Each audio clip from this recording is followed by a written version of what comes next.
All right, here at the Seneca Lake Wine Trail Picnic 2009 at Miles Wine Cellars. Liz Stamp, co-owner, and, oh gosh, you probably do a little bit of everything at Lakewood Vineyards. Yeah, titles are a little hard to come by. Yeah, what's Chad's title again? He's the assistant to the traveling undersecretary. However, we haven't identified the traveling undersecretary yet, so he doesn't really have to answer to anyone, I guess. So we're here at the Trail Picnic. It's an annual event that takes place every year. And if you would tell the viewers a little bit about what the Trail Picnic's about, what the trail's about, and beat back the illusion that wineries on Seneca Lake are incredibly competitive.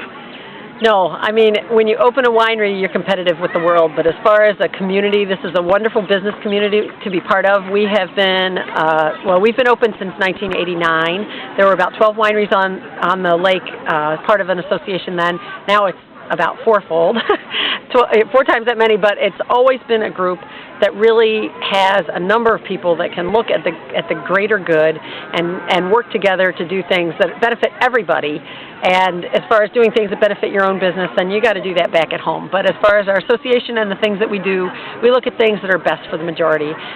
We behave like a democracy. We vote on things, and once it's been done, then you know what, live with it or talk about it again later. Well, and you help each other a lot too. I like, staffing. You'll share staffing when necessary. Absolutely. Share hardware. Yep. Services, ideas. Exactly. We share ideas, equipment. When somebody has something go down, if you have a pump go during harvest or your press goes down and you got grapes sitting on the deck, there's going to be somebody that'll take care of it for you and stay up all night if they have to get your grapes pressed.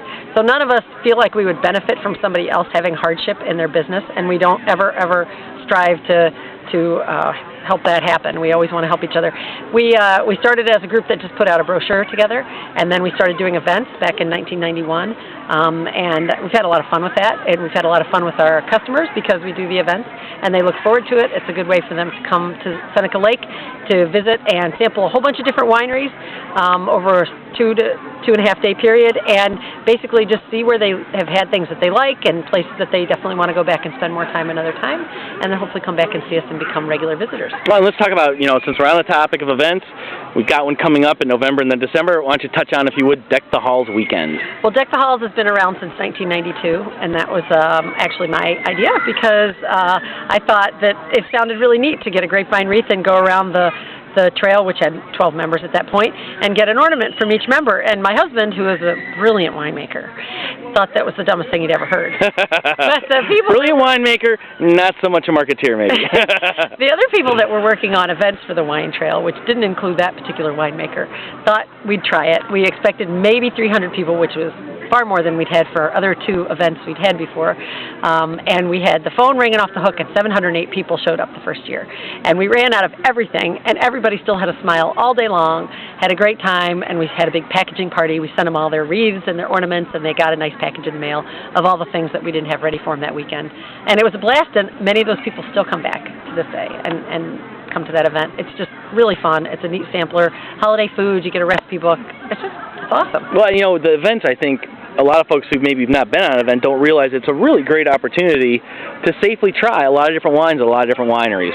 Exactly. With every wine, every featured wine sample, you're getting a food sample, and if you're really careful and you limit yourself, there's no reason that you can't easily visit every winery, enjoy every sampling of food and every wine that they feature with it and the pairing, which they'll have a recipe for that as well, and go home having tried 34 new wines or whatever the number is of participating wineries. And hopefully bought 34 different cases. 34 different cases. Fill your wine cellar for the year. And the wineries put, as you can attest to personally, you put a lot of effort into those recipes. They're not just random, you don't scrib them from Betty Crocker or something. You guys invent these foods, these dishes, and very carefully pair them with the wine you're serving. Absolutely. I mean, if that's the first, you look at every experience as the first time that those people have ever had your wines, and you want to make sure that the food that you're serving with that wine that you're featuring is a great pairing. And it gets people psyched up about using wine with food, and especially about, having your particular product.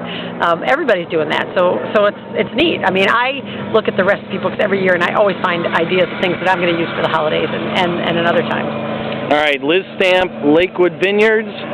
What's the domain name? www.lakewoodvineyards.com. Lakewoodvineyards.com, spelled just the way it sounds, and it's even on your shirt, I suspect. It is, indeed. Good branding, beautiful branding. Liz, thank you very much for your time. Thank you.